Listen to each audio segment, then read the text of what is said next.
Jai Hind friends, welcome to Kalyani IAS Academy. We are studying conservation of biodiversity. In this lecture, we will study Wildlife Protection Act, right? Wildlife Protection Act 1972, and we will study various projects, right? Various projects to protect wild animals. For an example, we will study Project Tiger, right? Project Tiger, then Project Vulture, Project Elephant, Project Hangul, Project Musk Deer, right, etc., etc. And this is important for MPPSC prelims as well as UPSC prelims, right, and other state level examination. क्योंकि यहाँ से जो MCQs के रूप में एक ना एक क्वेश्चन जो है हर एक एग्जाम में पूछा ही जाता है, राइट? जैसे project elephant was launched in which year? Option A 1992, 1999, 2005, 2008. या प्रोजेक्ट टाइगर कब लॉन्च किया गया है, राइट? या वाइल्ड लाइफ जो प्रोटेक्शन एक्ट है, राइट?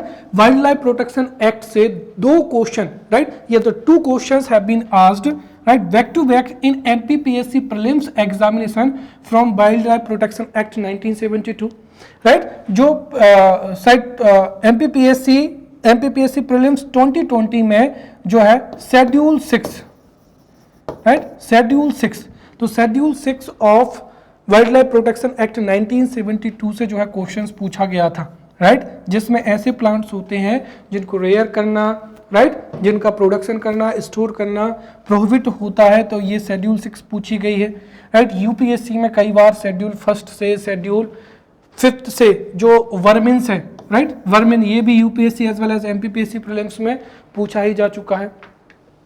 तो इस लेक्चर से हमको जो वेरियस प्रोजेक्ट्स हैं जो कि इंडिया में लॉन्च किए गए हैं उनको बहुत अच्छे से स्टडी करना है, साथ ही साथ उनसे रिलेटेड जो भी इंपॉर्टेंट फैक्ट्स हैं उनको भी पढ़ते जाना है, राइट? मैं आपको बहुत ही डेप्थ में पढ़ाऊंगा, राइट? You must revise. यदि आप रिवाइज करते जाएंगे so you would find an examination very easy to solve the questions from from environment, right?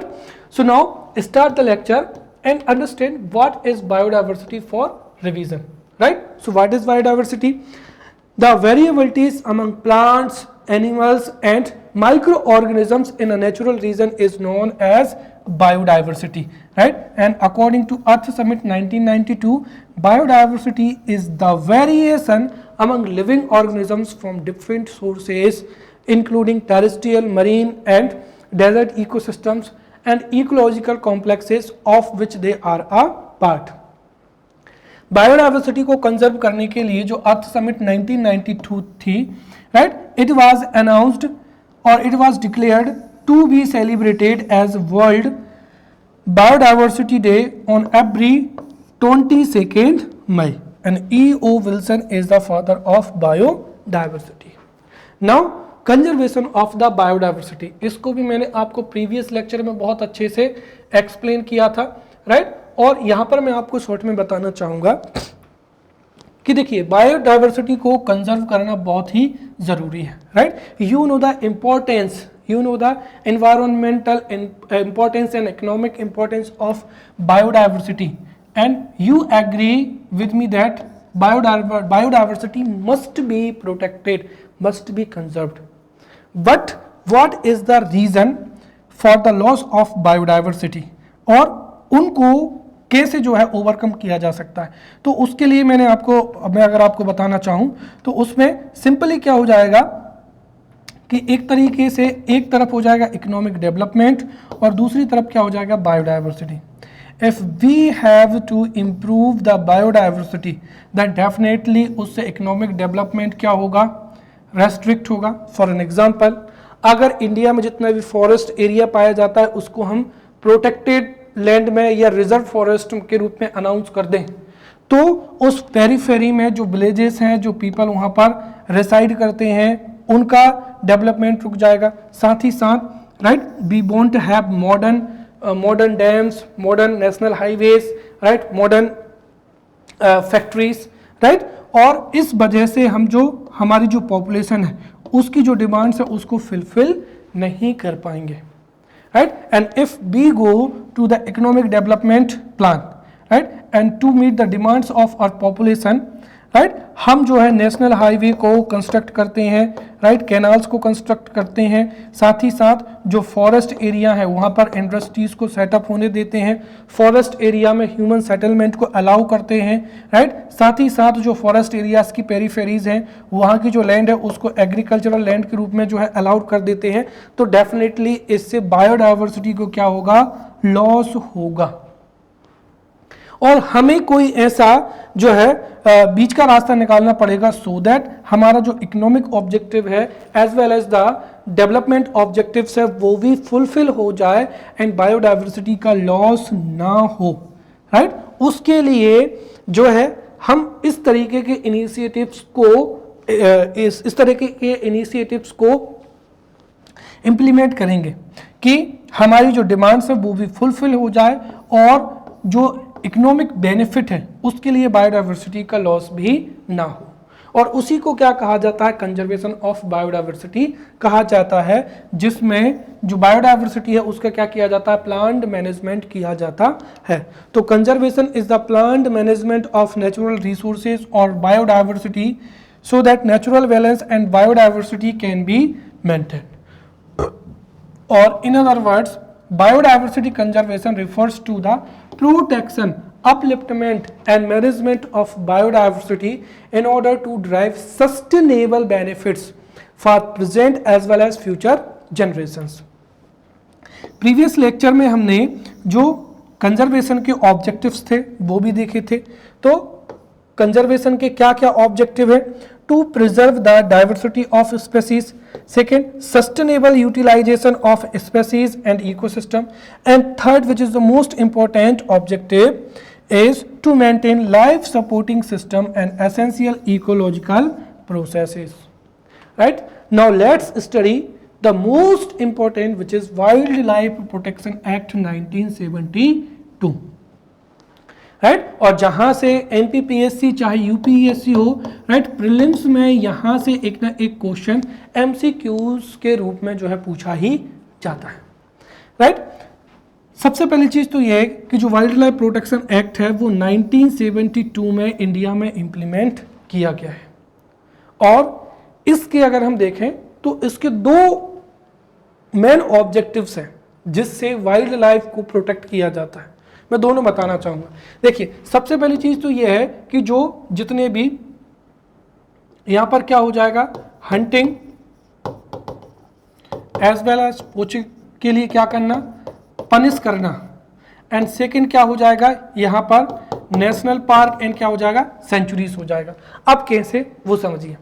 देखिए जो जितने भी वाइल्ड लाइफ होते हैं, राइट, एनिमल्स होते हैं, एनिमल्स को हंट क्यों किया जाता है, सबसे पहली चीज तो ये कि मीट के लिए। बहुत से वाइल्ड एनिमल्स के मीट को लोगों के द्वारा जो है प्रेफर किया जाता है, तो टू मीट या to obtain the meat from the wild animals उनको हंट किया जाता है। Second which is the most important, different जो वाइल्ड एनिमल्स होते हैं उनके नेल्स हैं, स्किन्स है, हेयर्स है या अदर बॉडी पार्ट्स है, जो बोन्स हैं, वो उनकी इकोनॉमिक वैल्यू बहुत ही ज़्यादा होती है, इसलिए उनको ब्लैक मार्केट में बेचकर जो ह्यूज अमाउंट ऑफ मनी है उसको जनरेट किया जाता है। इस वजह से जो फॉरेस्ट एरिया की पेरिफेरी में रहते हैं जो हंटर्स होते हैं वो एनिमल को किल करते हैं, उनकी पोचिंग करते हैं और उनको इसमें जो है इलीगल मार्केट में जाकर उनके बॉडी पार्ट्स को, लाइक उनकी स्किन को, नेल को, राइट, स्किन को, नेल को, हेयर्स को क्या किया जाता है, बेचा जाता है, राइट। तो सेकंड क्या हो जाएगा यहाँ पर, इकोनॉमिक वैल्यू हो जाएगा। थर्ड यहाँ पर क्या हो जाएगा कि कई बार जो third which is the most important as well, जो वाइल्ड एनिमल्स होते हैं, राइट, वाइल्ड एनिमल्स के कई बॉडी पार्ट्स ऐसे होते हैं, राइट, जिनकी मेडिसिनल वैल्यू भी बहुत ज़्यादा होती है। जैसे वन हॉर्न राइनोसेरस है, उसके जो हॉर्न है उसकी मेडिसिनल वैल्यू बहुत ज़्यादा होती है, जिससे डिफरेंट मेडिसिन प्रोड्यूस होती हैं, इसीलिए उनको क्या किया जाता है, उनकी हंटिंग होती है, उनकी पोचिंग होती है। क्लियर। और कुल मिलाकर तो इस तरीके से अगर एनिमल की हंटिंग होगी, पोचिंग होगी, तो उनकी पॉपुलेशन में डिक्रीज होगा और वो एक्सटिंक्ट होते जाएंगे। अगर इसके लिए हम कोई भी एक स्ट्रिक्ट एक्ट को इम्प्लीमेंट कर दें तो ऑब्वियसली जो हंटर्स हैं या जो पोचर्स हैं वो because of the huge punishment हो सकता है किलिंग या पोचिंग ना करें, राइट। तो इस तरीके से एक तो ये क्या करता है, पनिशमेंट देता है, और इस वजह से ये हंटिंग एवं पोचिंग को कंट्रोल करता है। सेकेंड थिंग इज दैट कि हंटिंग और पोचिंग ही is not the only reason to decrease the population of wild animals. Second क्या हो जाएगा यहाँ पर, सेकेंड हो जाएगा यहाँ पर डेवलपमेंटल प्रोजेक्ट्स। डेवलपमेंटल प्रोजेक्ट्स जैसे फॉर एन एग्जांपल जो फॉरेस्ट एरियाज हैं, फॉरेस्ट एरियाज में नेशनल हाईवे को, डैम्स को, वहाँ पर एग्रीकल्चरल एक्टिविटीज़ का कंडक्ट कराना, राइट। उनमें माइनिंग के जो है राइट्स देना, राइट। तो माइनिंग हो जाएगा, राइट। माइनिंग है, एग्रीकल्चर है, कंस्ट्रक्शन है, ह्यूमन हैबिटेशन है, उनको जब हम अलाउ करते हैं तो उससे जो एनिमल्स है उनके नेचुरल हैबिटेट क्या हो जाते हैं, नेचुरल हैबिटेट का लॉस हो जाता है, जिसकी वजह से उनकी breeding process, right, breeding process रुक जाती है और उनकी पॉपुलेशन इंक्रीज होने की बजाय डिक्रीज होना स्टार्ट हो जाती है, जिससे over the period of time वो उनकी पॉपुलेशन बहुत ही ज़्यादा डिक्रीज हो जाती है और वो एक्सटिंक्ट हो जाते हैं। अब इसको रोकने का क्या उपाय है, तो सिंपली इसको रोकने का उपाय ये है कि जिन फॉरेस्ट एरियाज में कोई भी वाइल्ड एनिमल पाया जाता है वहाँ पर माइनिंग है, ह्यूमन हैबिटेशन है, ह्यूमन एक्टिविटीज़ है, ये जो डेवलपमेंटल प्रोजेक्ट्स हैं उनको अलाउ ना किया जाए।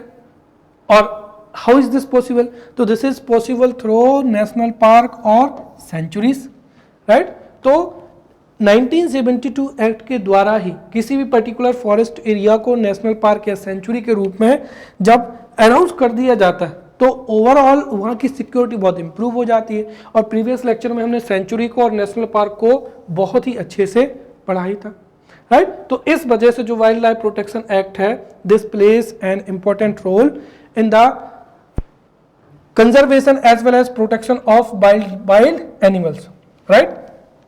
तो वाइल्ड एनिमल्स को कंजर्व करने के लिए, प्रोटेक्ट करने के लिए वाइल्ड लाइफ प्रोटेक्शन एक्ट को 1972 में क्या किया गया था, लॉन्च किया गया था, राइट। और ये जो वाइल्ड लाइफ प्रोटेक्शन एक्ट है ये हंटिंग को, पोचिंग को, राइट, और एनिमल के साथ में क्रूएलिटी को पनिश करता है।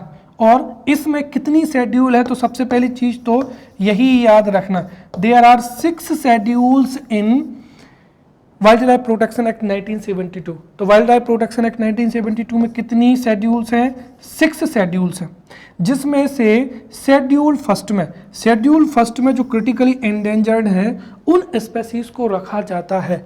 तो harming endangered species, right, listed in schedule first of this act is prohibited strictly in through out the India. और शेड्यूल फर्स्ट में जो भी एनिमल्स हैं, राइट, जैसे हंगुल डियर हो जाएगा या राइनोसरस हो जाएगा, उसके लिए कैपिटल पनिशमेंट, राइट, कैपिटल जो पनिशमेंट है उसका प्रोविजन है। और सीधी सी बात है, कोई भी हंटर है, पोचर्स है, वो ये बात को समझेगा कि अगर मैं कभी भी अरेस्ट हो जाऊंगा तो मेरी लाइफ ही क्या हो जाएगी, जो है मुझे कैपिटल पनिशमेंट मिलेगा।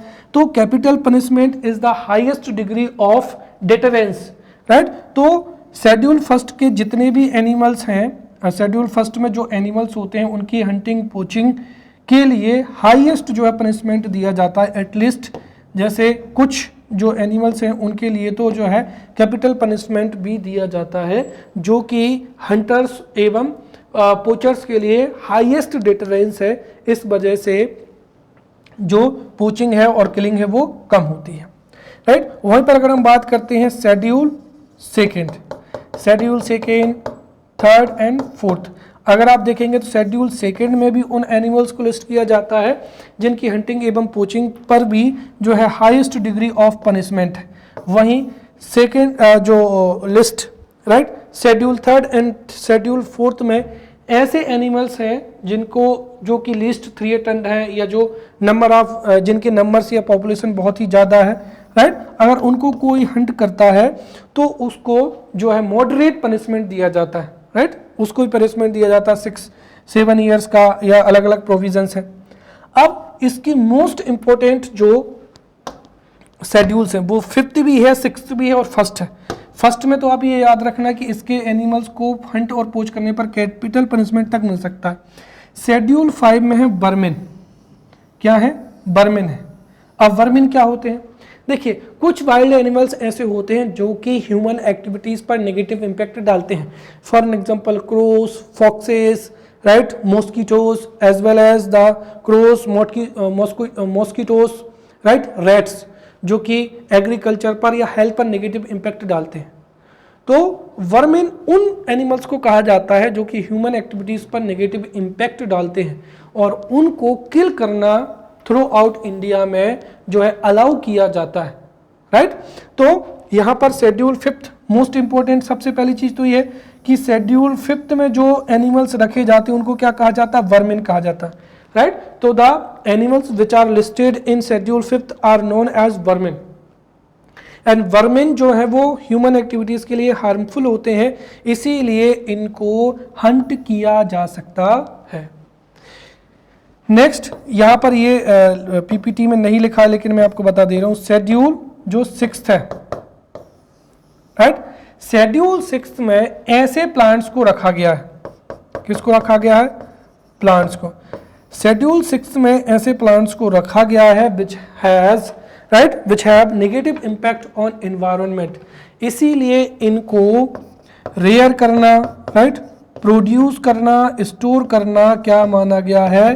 प्रोहिबिट माना गया है, राइट। तो ये अदर प्लांट्स के लिए क्या होते हैं? हार्मफुल होते हैं। तो ये प्लांट्स अदर प्लांट्स के लिए हार्मफुल होते हैं, इसलिए इनको प्रोड्यूस करना, रेयर करना जो है वो क्या माना गया है? प्रोहिबिट माना गया। तो शेड्यूल 6 में some plants which are prohibited, right, which are prohibited to be cultivated, reared and produced, right. इसके साथ ही आखिरी मैं आपको बताना चाहूंगा कि 1982 में इसमें अमेंडमेंट किया गया था, और वो अमेंडमेंट क्या था? The amendment in 1982 introduced a provision permitting the capture and transportation of wild animals for scientific management of animal population. जैसे किसी पर्टिकुलर एरिया में, जैसे मैंने कहा कि किसी पर्टिकुलर एरिया में टाइगर्स हैं, टाइगर्स के नंबर्स बहुत ज़्यादा हैं, और वो वहाँ पर विलेजेस में या वहाँ के जो रूरल पीपल हैं उनको अटैक करते हैं। तो अगर उनके नंबर्स उस पर्टिकुलर नेचुरल रीजन में बहुत ज़्यादा हैं तो उनको वहाँ पर कैप्चर किया जा सकता है and transported to another forest area जहाँ पर वो सर्वाइव कर सकते हैं। So this is all about wild life protection act 1972 which is most important for MPPSC prelims as well as UPSC prelims.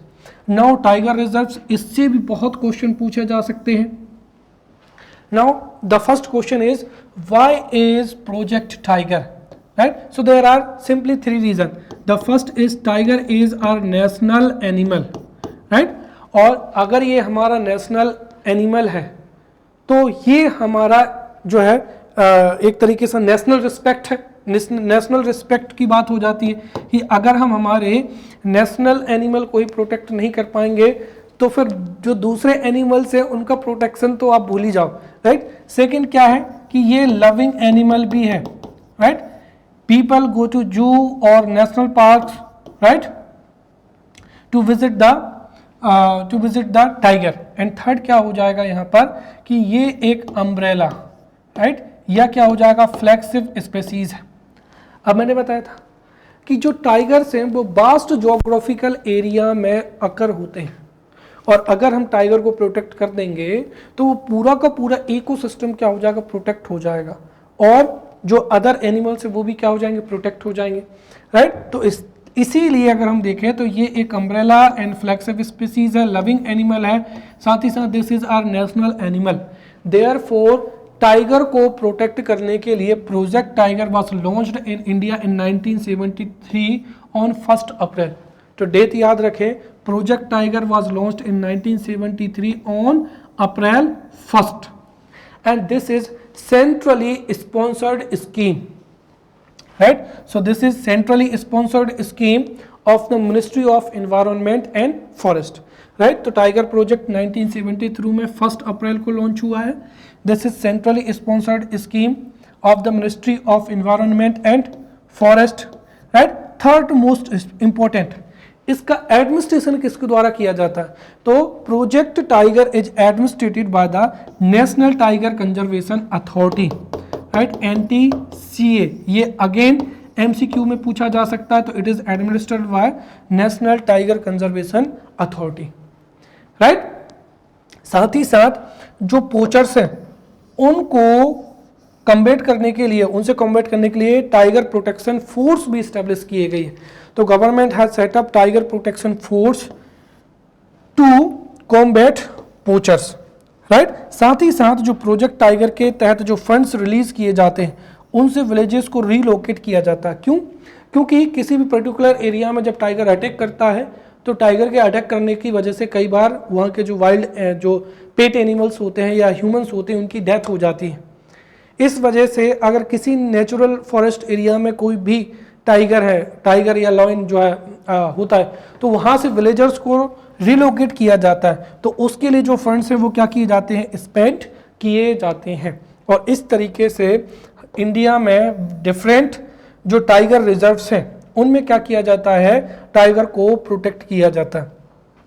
तो जिस फॉरेस्ट एरिया में या जिस नेशनल पार्क या सेंचुरी में NTCA के एडमिनिस्ट्रेशन के तहत प्रोजेक्ट टाइगर को इंप्लीमेंट किया जाता है उसको ही क्या कहते हैं? टाइगर रिजर्व कहते हैं. या हम ये कह सकते हैं कि टाइगर रिजर्व्स में ही प्रोजेक्ट टाइगर के तहत टाइगर्स को क्या किया जाता है? प्रोटेक्ट किया जाता है. अब अगर हम देखें एक फैक्टर, तो जो वर्ल्ड के 70% टाइगर हैं वो कहाँ पर पाए जाते हैं? इंडिया में पाए जाते हैं. तो 70% of the world's tiger are found in India.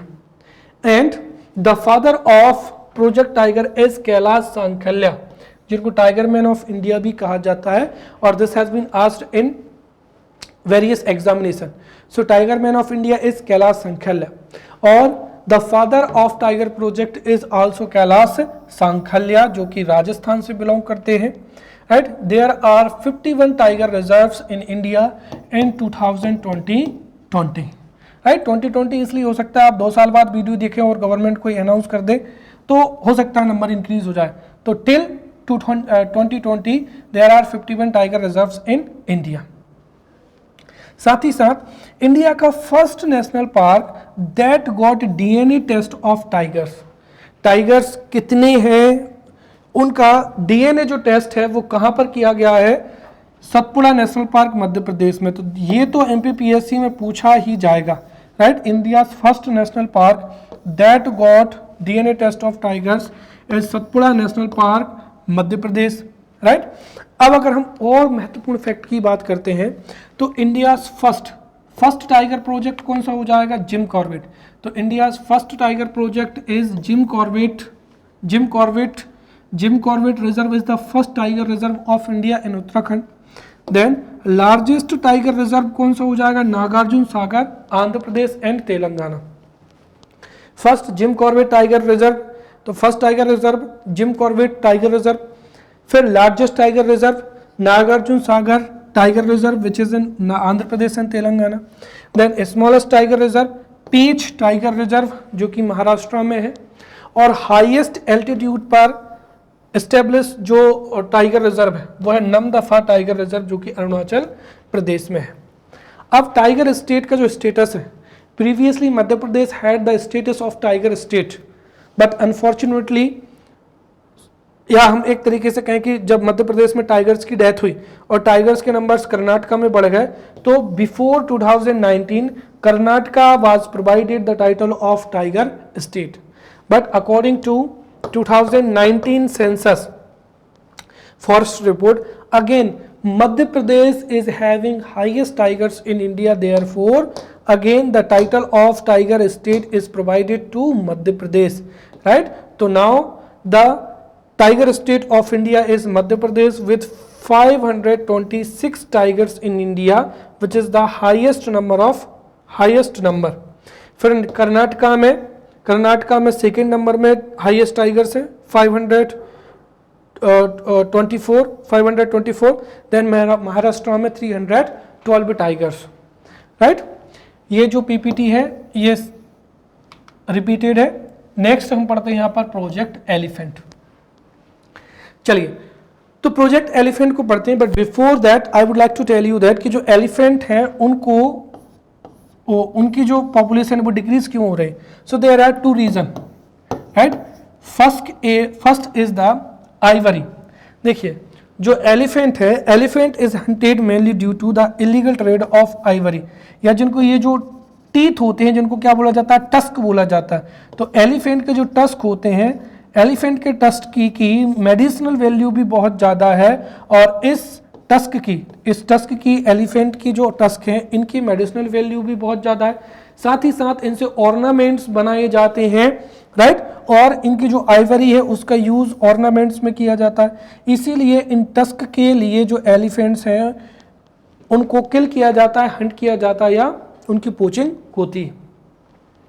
Second thing is that कि जो एलिफेंट्स हैं वो वन पर्टिकुलर प्लेस से सेकेंड जो अनदर पर्टिकुलर रीजन है उसमें क्या करते हैं, मूव करते हैं। अगर हम इस यहाँ पर एक रोड बना दें, नेशनल हाईवे बना दें, तो बिकॉज ऑफ द व्हीकल या because of the human activities ये जो है वन पर्टिकुलर प्लेस से दूसरी पर्टिकुलर प्लेस में मूव नहीं कर पाएंगे। इस वजह से भी इनकी जो पॉपुलेशन है वो डिक्रीज हो जाती है। इसी को रोकने के लिए जो है एलिफेंट प्रोजेक्ट लाया गया था, और इंडिया में जो एलिफेंट कॉरिडोर्स थे वो इस्टेब्लिश किए गए थे ताकि इनकी हंटिंग पोचिंग ना हो पाए, और साथ ही साथ ये one place to another place move कर सके, right. So very simply India में एलिफेंट्स, राइट, इंडिया में एलिफेंट्स को प्रोटेक्ट करने के लिए project elephant was launched in 1992, and under project elephant जो एलिफेंट कॉरिडोर्स थे वो इस्टेब्लिश किए गए थे ताकि एलिफेंट्स वन पर्टिकुलर प्लेस से अनदर पर्टिकुलर प्लेस में जो है इजीली मूव कर सकें, ठीक है। And this project elephant has been launched in 1992 from the Jharkhand district, और ये भी सेंट्रली स्पॉन्सर्ड स्कीम है। अब एमसीक्यू में पूछा जा सकता है कि इंडिया में कितने एलिफेंट्स हैं, तो ये एक तरीके से हम कह सकते हैं रफ डाटा है। तो इंडिया में there are 27,312 elephants in India, और जो हाईएस्ट नंबर ऑफ एलिफेंट्स है वो कहाँ पर है, कर्नाटका में, राइट। तो Karnataka is having 6,049 elephants which is the highest in India. Then Assam में 5,729, देन केरला में 3,054, और इंडिया में टोटल कितने हैं, 27,312। क्लियर।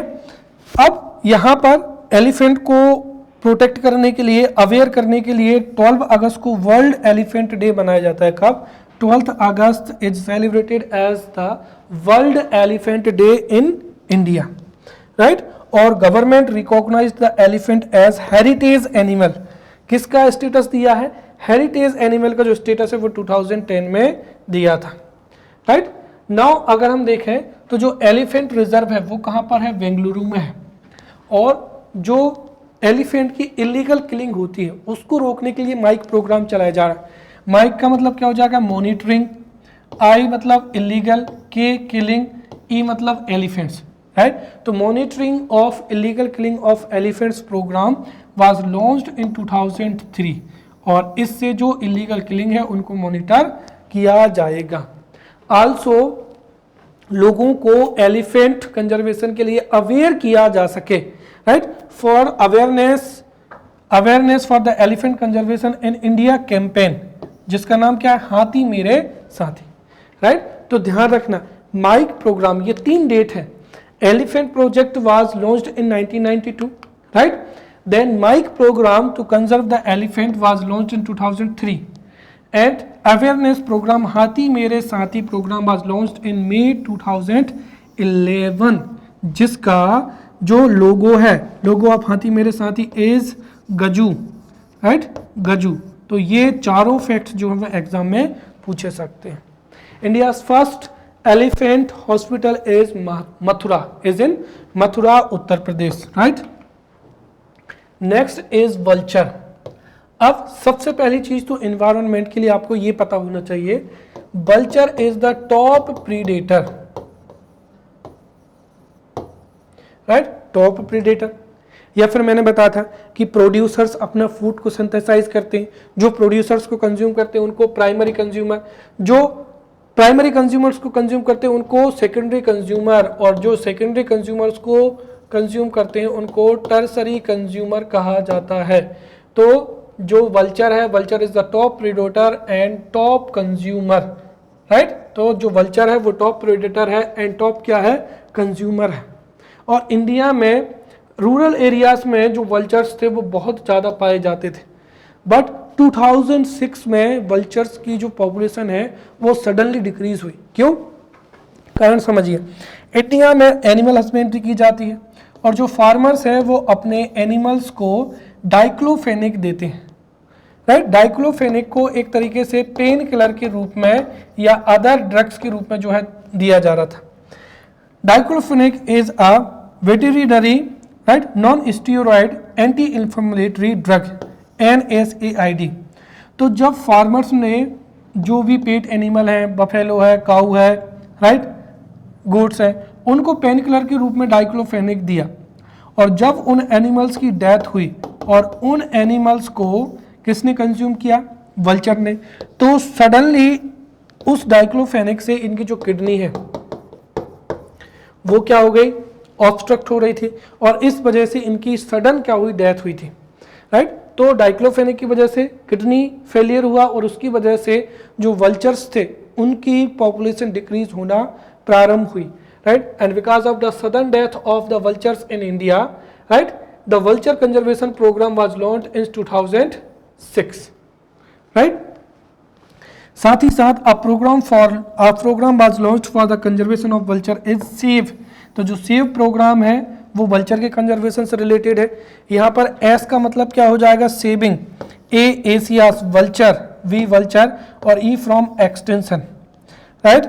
कंट्रीज फर्स्ट वल्चर जो ब्रीडिंग सेंटर है वो धर्मपुर असम में क्या किया गया, एस्टेब्लिश किया गया है, राइट। ऑल्सो जो action plan for vulture conservation है वो 2020 से 2005 के लिए action plan for vulture conservation को भी गवर्नमेंट ने जो है शुरू किया है।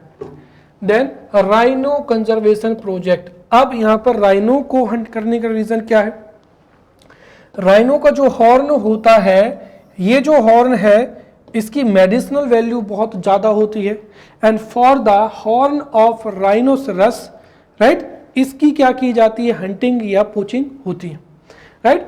So because of the hunting and poaching of rhinoceros for the horn, right, India में 1987 में जो है प्रोजेक्ट राइनोसोरस जो है लॉन्च हुआ था। तो project rhinoceros was launched in 1987, right. और इंडिया राइनो विजन 2020 लॉन्च हुआ था 2005 में। ये सीधा सीधा एमसीक्यूज में पूछा जा सकता है, राइट। तो राइनो, प्रोजेक्ट राइनो कब लॉन्च हुआ था, 1987 में, और with the help of WWF India rhino vision 2020 को लॉन्च किया गया था 2005 में, जिसका ऑब्जेक्टिव क्या है, to conserve and increase the number of one horn rhinoceros in India. Also अगर आप एक फैक्ट के बारे में याद रखें तो जो वन हॉर्न राइनो है ये केवल और केवल वर्ल्ड में कहाँ पर पाया जाता है, इंडिया में। सो this is found only in India. अब जो वन हॉर्न राइनोसरस है ये कहाँ कहाँ पाया जाता है, ये कई एग्जाम में एमसीक्यूज के रूप में पूछा गया है।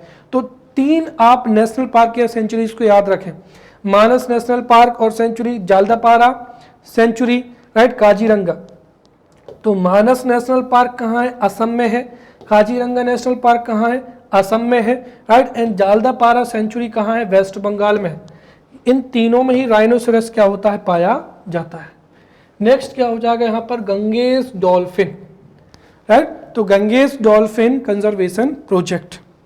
देखिए जो गंगेस डॉल्फिन है ये ऐसी डॉल्फिन है जो कि स्वीट वाटर में पाई जाती है। नॉर्मली मैं आपको ये कहना चाह रहा हूँ कि नॉर्मली जो डॉल्फिन्स हैं वो सी में या ओशियंस में पाई जाती हैं, कहाँ पर, या सॉल्ट वाटर में पाई जाती है। तो normally dolphin are found in sea और ocean, but this dolphin is naturally found in river, तो पहली चीज तो ये किस रिवर में पाई जाती है, राइट? तो द रिवर डॉल्फिन और Ganges dolphin, the river dolphin और Ganges dolphin is the river dolphin और Ganges dolphin inhabits in Ganga, Brahmaputra, मेघना and Karnaphuli, right, Sangu river system.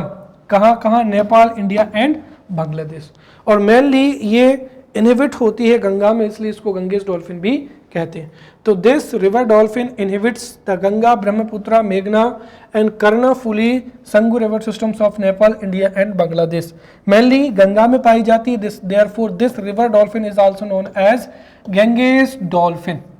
And the Ministry of Environment and Forest notify Ganges river dolphin as national aquatic animal on 5th October 2009, right? Elephant को national heritage animal कब announce किया था? 2010 में। और 5 अक्टूबर 2009 को Ganges river को national aquatic animal का status दिया गया था। और 2000 तक इसकी जो पॉपुलेशन थी वो केवल और केवल इसकी जो पॉपुलेशन है वो केवल और केवल कितनी बची है? 2000 बची है। इसीलिए this has been listed in schedule first of the wild life protection act. और इसके लिए प्रोजेक्ट जो है वो कब लॉन्च किया गया था? 1997 में। तो गंगेस डॉल्फिन वाज लॉन्च्ड इन 1997। ना हो जाएगा project red Panda. Project red Panda, the first fact which may be asked in the examination, red panda naturally कहां पर पाया जाता है? चाइना में, राइट? तो red panda mainly found in China, but in India it is found in Sikkim, Arunachal Pradesh and Darjeeling. तो सिक्किम, अरुणाचल प्रदेश एवं दार्जिलिंग में पाया जाता है। और इसको प्रोटेक्ट करने के लिए 1996 में क्या चलाया जा रहा है? Project red panda. तो project red panda has been launched in India in 1996। तो 1996 में इसको क्या किया गया है? लॉन्च किया गया। Then project Hangul. अब सबसे पहली चीज तो हम यहाँ पर हंगुल से रिलेटेड फैक्ट पढ़ते हैं।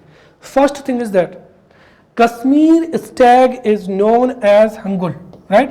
Kashmir stag is known for Hangul. ये कई बार एग्जाम में पूछा जा चुका है, राइट? तो कश्मीर स्टैग को ही क्या कहते हैं? हंगुल कहते हैं। Second, this is the state animal of Jammu and Kashmir. और इंडिया में ये नेचुरली केवल और केवल दचीग्राम फॉरेस्ट एरिया में पाया जाता है। ये दचीग्राम नेशनल पार्क में ही पाया जाता है। और ये 3000 जो है एल्टीट्यूड पर पाया जाता है। तो at the elevation of 3035 metres. इसके लिए 1975 में क्या चलाया जा रहा है? प्रोजेक्ट हंगुल। चार फैक्ट, चारों बहुत महत्वपूर्ण है, right? First thing, Kashmir stag is known as hangul.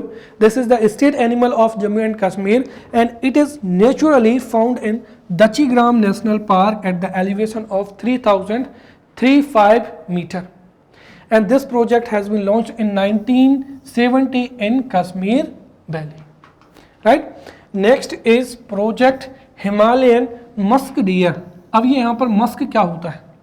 देखिए, मस्क डियर में एक एरोमेटिक सब्सटेंस पाया जाता है जिसको क्या कहते हैं? मस्क कहते हैं, जिसको कस्तूरी कहते हैं।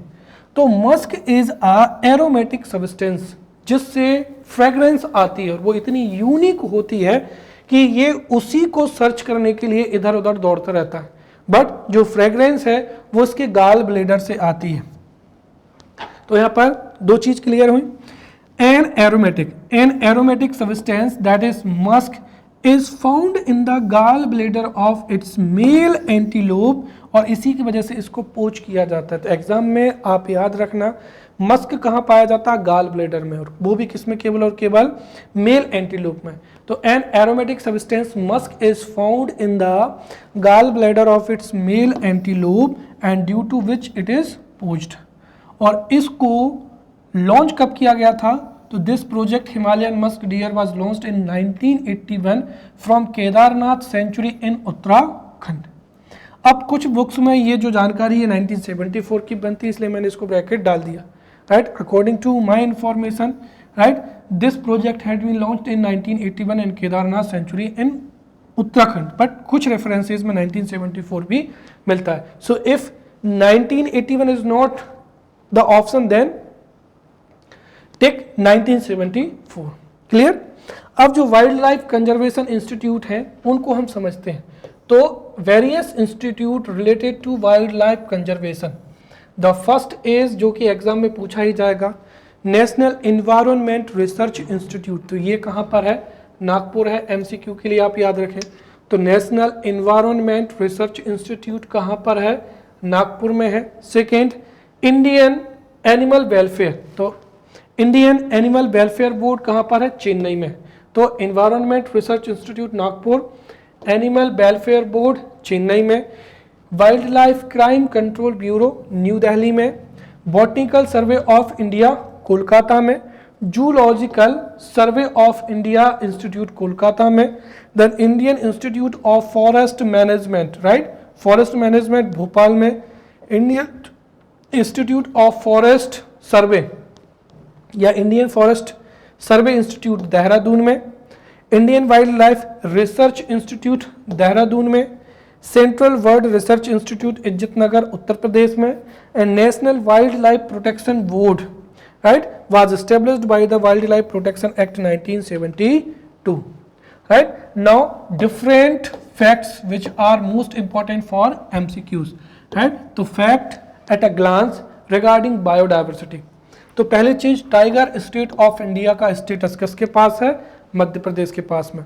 तो Madhya Pradesh is the tiger state of India now. Second, forest को कॉन्स्टिट्यूशन की शेड्यूल 7 की किस लिस्ट में रखा गया है? कंकरेंट लिस्ट में। तो शेड्यूल 7 में there are 3 list, union list, state list as well as concurrent list. तो forest is the subject of concurrent list. Social forestry programme, social जो फॉरेस्ट्री प्रोग्राम है to increase the forest cover was started और launched in 1976। जो green gold है वो status किसको दिया जाता है? फॉरेस्ट को।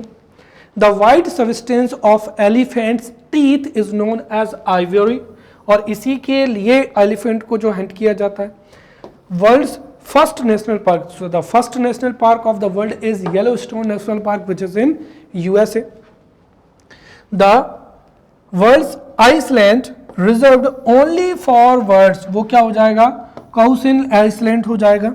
Then home, the only home in the world for Asiatic lion is Gir National Park, Gujarat. Establishment of Central Zoo Authority in 1992. Then India's share of global biodiversity, right? India accounts for 2.5% the land area of the total world's land area, but India is having 7 to 8.5% the biodiversity of the total biodiversity of the world. The gateway of India किसको कहा जाता है? North east को, क्योंकि यहाँ पर biodiversity बहुत ज़्यादा है।